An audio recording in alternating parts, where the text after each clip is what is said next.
Well, coming up on today's show, Kia launches the Niro EV in Korea, Nissan launched the Nismo LEAF in Japan, and how many Chinese EV makers are there? More than 200? More than 300? More than 400? I'll let you know soon. Well, first of all, good morning, good afternoon and good evening wherever you are in the world. Hello and welcome to the Friday, the 20th of July edition of EV News Daily. It's Martyn Lee here with the news you need to know about electric cars and the move towards sustainable transport. A quick couple of hellos to new subscribers to the show. Hi to Bill Burke and Jeff Lloyd, Lee Thorpe and John Fesser. Hi to Hannah Bukes and Tom Dew. Hi to Jeremy Go and Tony B. Kent. Hi to Arnis and Colin Harvey and Bob Ware and Joyce McCarran, Troy H and Andreas. And hi to Tesla Mike UK. Thank you for being part of the party and subscribing to the channel. You can do the same thing as well, by the way. You can subscribe. That means you get the podcast every day, whether it's on a podcast channel or a YouTube channel with just the audio. You get them first and free and automatically. Let's kick off with the very first news today, and that is Tesla and the very first drives of the Model 3 Performance. According to the Wall Street Journal, they got the first ever drive of the Model 3 Performance. According to Marques Brownlee, he got the first ever drive of the Model 3 Performance. Well, one of them has to be right and one of them has to be wrong. Hey, whoever was first, let's check out the Wall Street Journal's one, because Marques is going to put his on Instagram TV, on IGTV, which is horribly new to me.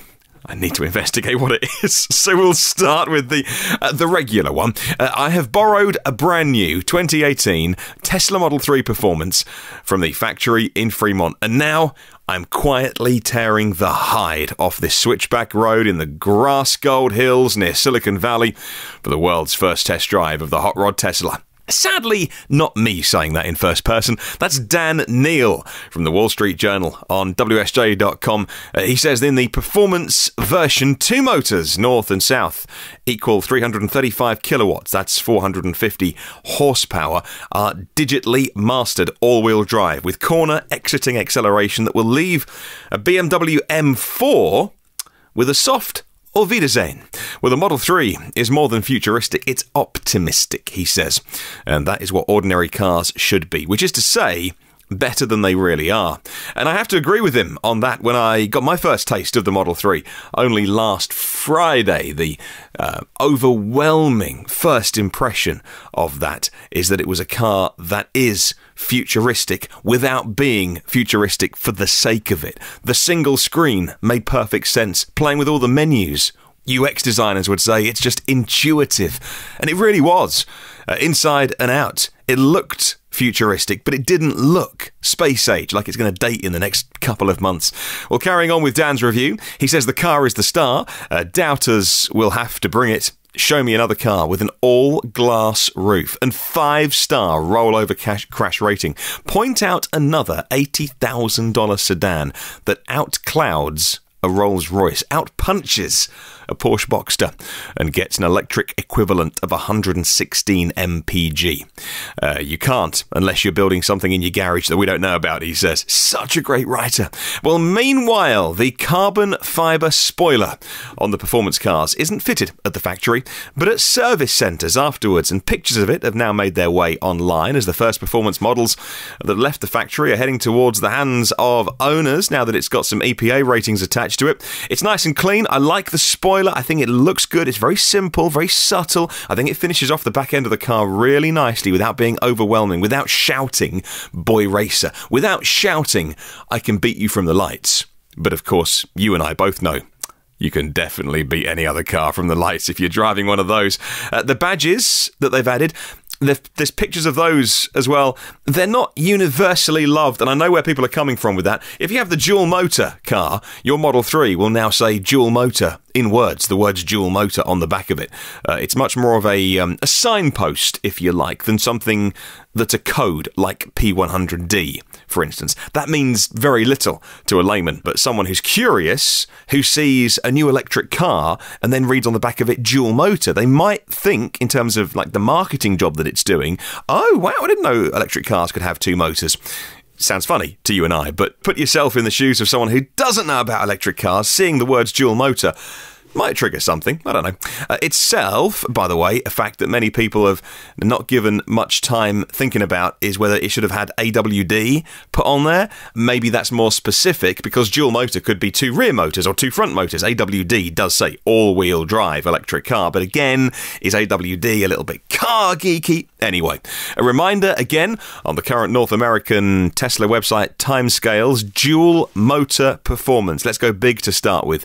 I don't know why I say performance dual motor, because if you go the performance, it has to be dual motor. There's no option for single. We'll just say performance. It's kind of redundant. 1 to 3 months is the current waiting time. Dual motor, 2 to 4 months. Rear-wheel drive only, back down to 1 to 3 months.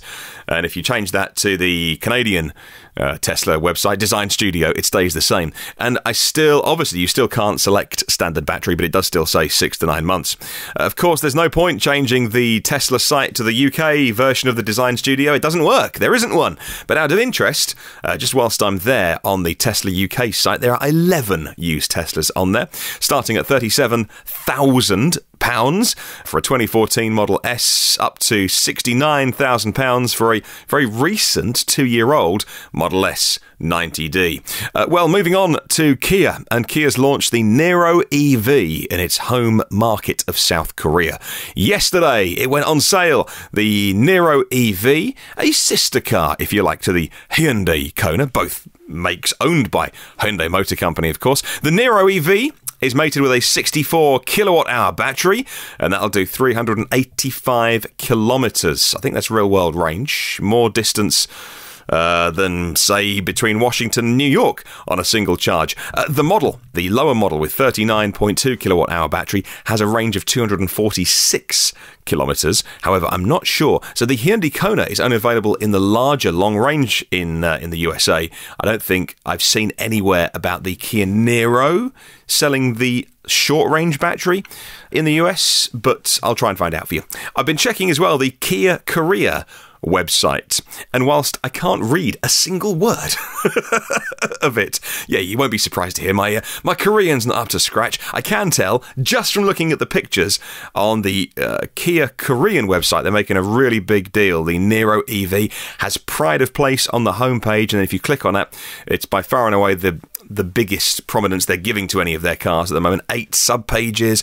I've looked through all the pictures just a moment ago, and they make a really big deal of showing pictures of the dash with it reading 385 kilometres. Even in sort of just shots of the interior, they're making sure the dash says that to kind of maybe subliminally get that range across to you. I'll put a little link in the show notes to find out more. Well, moving on to Nissan, and the Nissan LEAF NISMO will go on sale in Japan at the end of this month on July 31st, featuring custom tuning computer software for more responsive acceleration, custom tyres and suspension for better handling and ride comfort, a new exterior and interior design flares and touches. The exterior has those 18-inch custom aluminium wheels that minimise the air resistance. Now, at the moment, Nissan says no plans at all to offer the LEAF NISMO outside of Japan. Boo! Bring it here. Nissan aims to sell 1 million electrified vehicles a year, including the new Nissan LEAF, globally within the next 4 years by 2022. Remember as well that Nissan do sell the e-Power form of drivetrain, which is a combustion engine driving or charging a battery, which very small, couple of kilowatt-hour battery, which then drives the wheels, the electric motor. They call it electrified. I think it's technically designated as a hybrid car, but there's no plug. So you have to put gas in it. You have to put hydrocarbons inside it to make it move forwards. So I think it kind of tests the boundaries of how you define an EV. Well, moving on, and China now has quite a few electric vehicle makers in the country. What, 200? No, more. 300? No more than that. 400? 487 electric vehicle makers are now registered in China. Jalopnik says that it's bankrolled by a $15 billion subsidy program with another $47 billion in the pipeline. A smattering of new manufacturers are angling for a piece of the action. Local governments across China are teaming up to give EV hopefuls millions of dollars to support their own local ambitions, and it's happening all across the country. Wall Street Journal say that such partnerships are springing up all over China, spurred by Beijing's call for the country to become a world power in EV technology, and by the local governments as well, eager to jump on the bandwagon, all wanting their own local makers to be the ones that succeed. President Xi Jinping's Made in China 2025 plan, launched 3 years ago to promote the domestic dominance and global competitiveness in 10 sectors, one of them being EVs. Well, heading back to Jalopnik, they say that there's some bright spots to be sure. They highlight Niro with its ES8 electric crossover, has raised $3.1 billion in funding and launched production. Byton wants to make an entry-level luxury SUV with a massive screen, that screen that goes the entire width of the dash, and thinks it can start production next year. Even Faraday Future, left for dead a year ago, could see itself making a production car or two by the end of the year. It's still running into issues. They are still going, though. You got to give them that. A full link to the Jalopnik article in the show notes. Well, who fancies talking about some new laws here in the UK? Oh, yes, we love a little bit of legislation. What have the politicians been doing with the laws? Well, actually, this is kind of interesting. Electric car chargers are set to become a more common sight on UK roads and motorways in the near future after a new bill became law. It's called the Automated and Electric Vehicles Act, and it's now officially, as of today, part of UK law. That's according to Business Green, who say that the Act gives government the power to force petrol stations and motorway service stations to install more EV chargers to make sure that charging availability is in sync with the demand. It also requires operators to ensure charge points are compatible with all EVs, which is good because we've currently got CCS, probably you would say dominant, but CHAdeMO, however you say it, is certainly a big thing here. Of course, so many Leafs have been sold, you can't do without those. The Tesla supercharger network is big, and we had those rumours, I won't go into them, about maybe Tesla putting another plug onto the Model 3 like they do in China with the GBT plug. They also, part of this new law, is that here in the UK they must standardise payment systems for charging, making it easier at last for people. In addition, the Act updates insurance rules to ensure drivers are covered even if your EV has self-driving mode activated.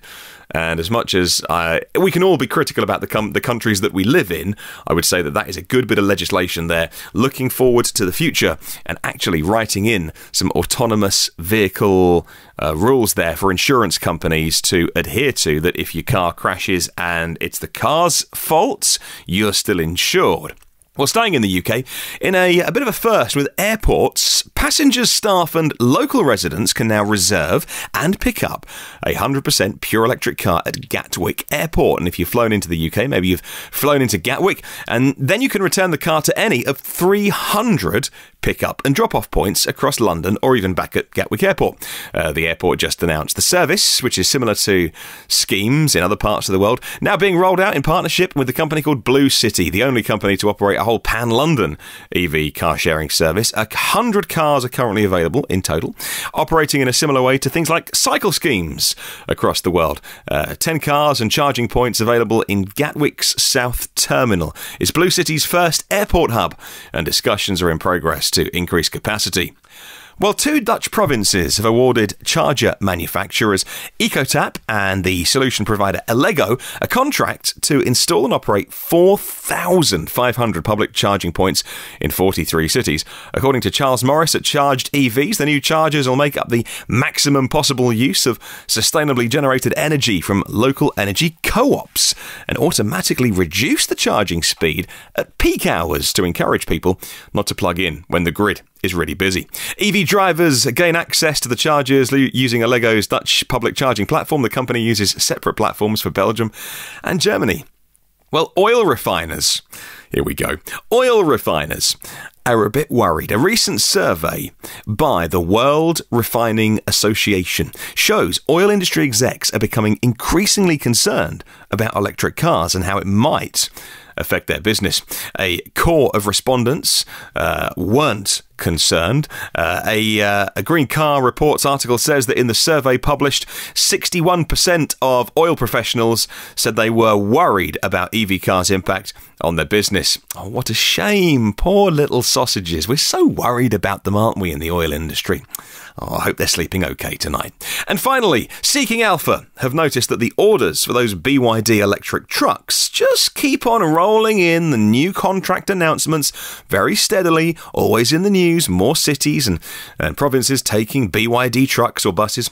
Unlike its competitors, BYD does have a full range up and running, and that's the key. Much of the talk has been about the big Class 8 trucks, but smaller trucks are in huge demand from the growth of e-shopping and urban deliveries, more frequent, more important business for that sector. Other specialist products have big potential, things like garbage trucks, not very sexy, but BYD has a range of them, and they're really building up, and lots of people are buying them. Recently, the company closed a contract for 500 garbage trucks in Shenzhen.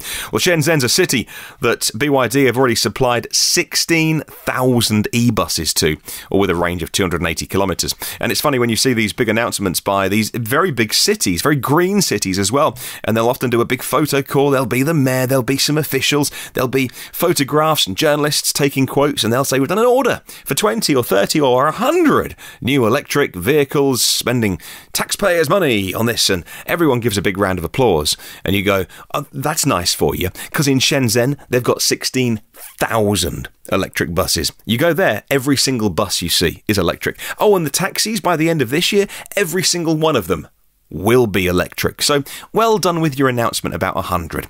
Very well done. Nice press release follows that.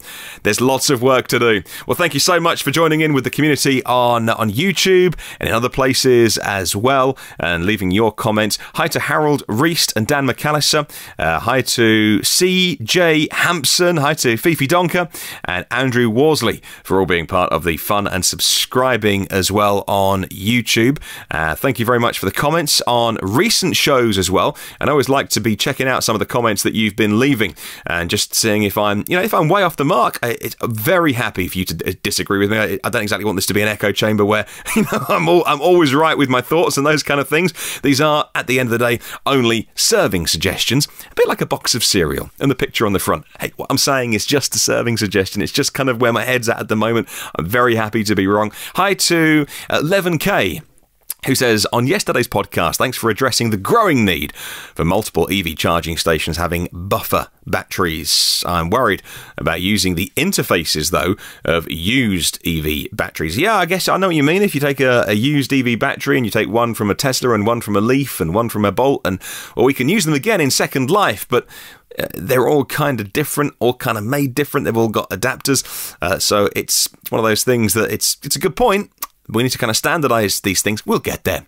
Hi to Stephen Clay as well. Have you heard if Nissan are applying any discounts to the UK? Because yesterday on the podcast, we were talking about a $2,000 discount if you take up Nissan Finance in those ZEV or ZEV states in the US. No, Stephen, no word yet on discounting of the new Nissan Leaf here in the UK. In fact, prices went up in Europe a long time ago, but shortly after launch.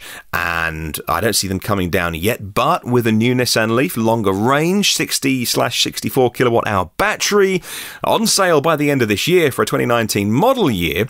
They'll either leave it all as it is and put that as a premium price, but at 35,000 you're in Model 3 territory, and it's a Nissan Leaf, and that's more of a value proposition. So we'll wait and see. I don't think Nissan will do too much discounting. Of course, it depends on territory and region and all those kind of things, and more local decisions being made.